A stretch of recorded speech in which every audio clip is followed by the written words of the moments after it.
Hi everyone, Mr. H here. This is chapter 3.2, Costs and Revenues. In this video, I will explain the different types of costs, and we will also explore a little bit about revenue.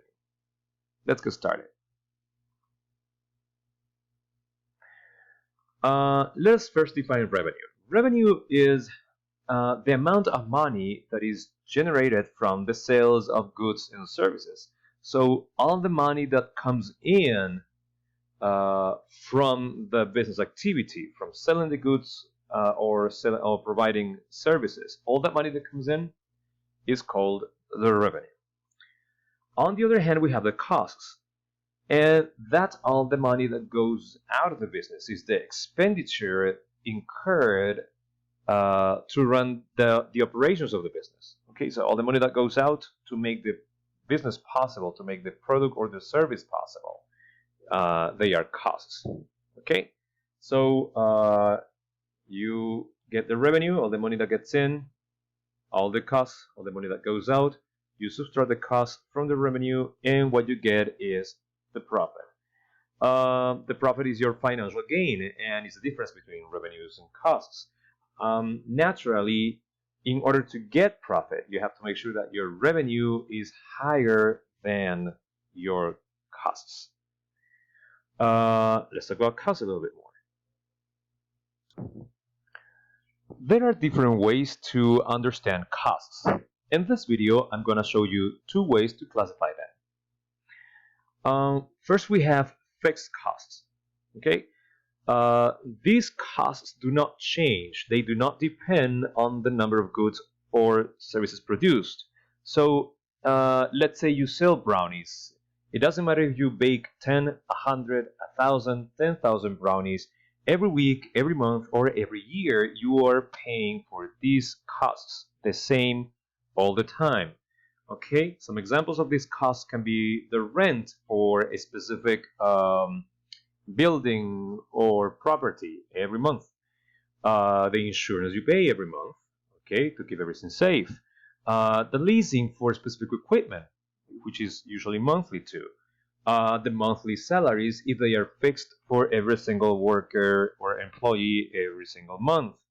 If you have a bank loan and the loan has fixed interests, those are also fixed costs. So it doesn't matter how many of your products you make or how many services you provide, still something you pay the same every month or on a regular basis.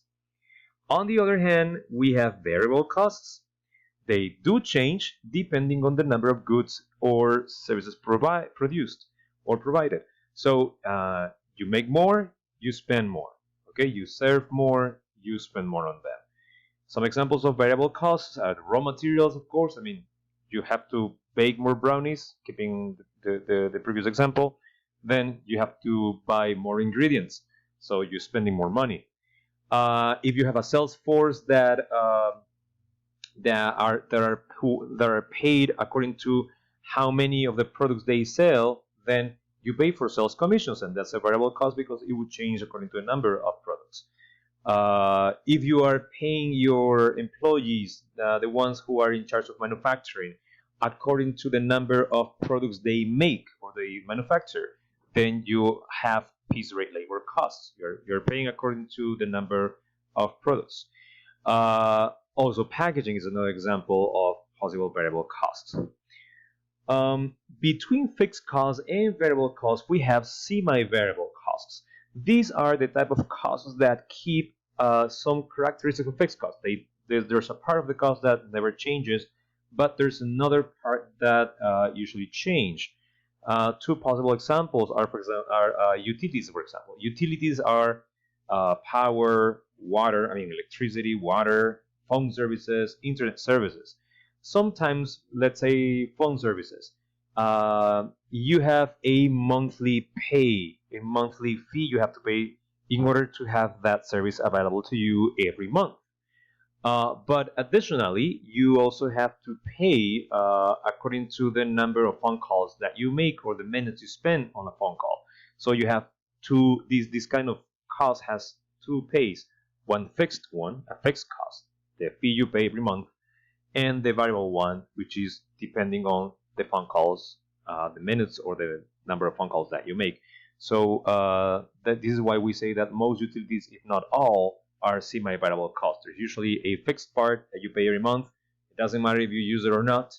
And then there's this other part that will change according to how much you use of it. Okay. Overtime is they pay for those extra hours in salaries. So you could have these employees that work for a specific number of hours, and you pay them a monthly salary, but you also pay them for the extra hours that they stay working, and that's called overtime. So overtime salaries with overtime are also semi-variable costs. They have a fixed part, but this other variable part according to the number of extra hours they work. Okay, so this is one way to understand costs: fixed, variable, and semi-variable. Another way is by direct costs or indirect costs.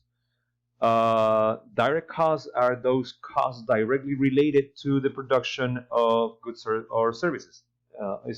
Is all the money you spend that is related to, specifically related to or traced back to the specific service or the specific product that you make. Okay, raw materials, for example, are direct costs. Most of the time, most variable costs are considered direct costs because they are somehow directly related to the products or the services that you are providing.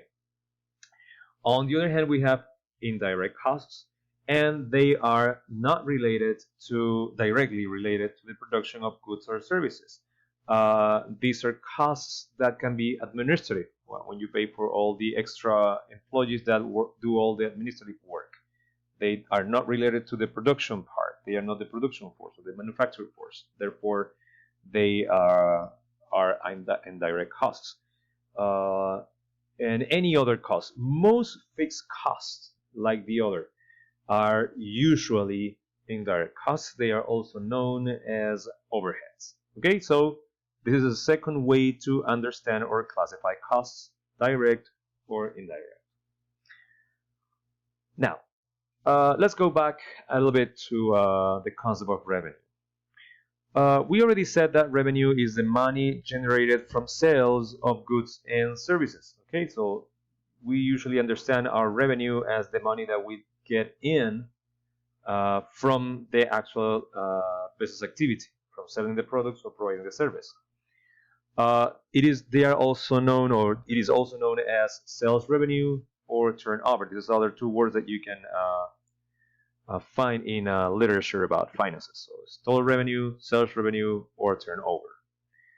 To calculate the total revenue of a specific period, a month or a week or a day, you have to multiply the price per unit, the price of the product or the service, times the quantity of sold in that day, week, or month.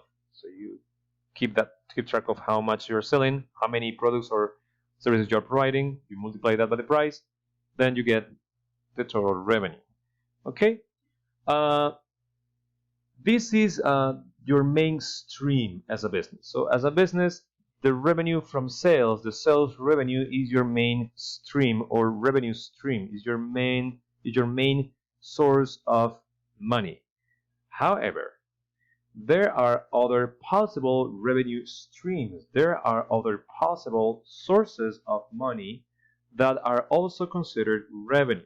For example, you can have rental income. You could be renting a specific property or building to another businesses or to other people, and that produces another additional income besides the sales. So that's called rental income. And in another video, in the one we discussed about sources of finance, we also talked about the sale of fixed assets. So you may have some specific equipment, vehicles, or properties that you're not using anymore, or they're just obsolete, that you can actually sell and get some extra money. That's another revenue stream. When we talk about dividends here, for example, a business can be a shareholder of another business. So if that business is producing money, the dividends from that business are a revenue stream to the other bigger business. Interest on deposits. You have some specific savings, especially the ones that are in a long term. Long-term deposits, long-term savings can produce monthly or yearly interests that are also considered an additional revenue stream. You can also get donations that are a revenue stream, or grants or subsidies. We also discussed about these in another video about sources of finance. So it's not just the sales. You can also have some additional revenue streams that can become positive to keep your business in track and to keep it growing. Okay, and that's it. This is all we can say so far about costs and revenues. Bye bye.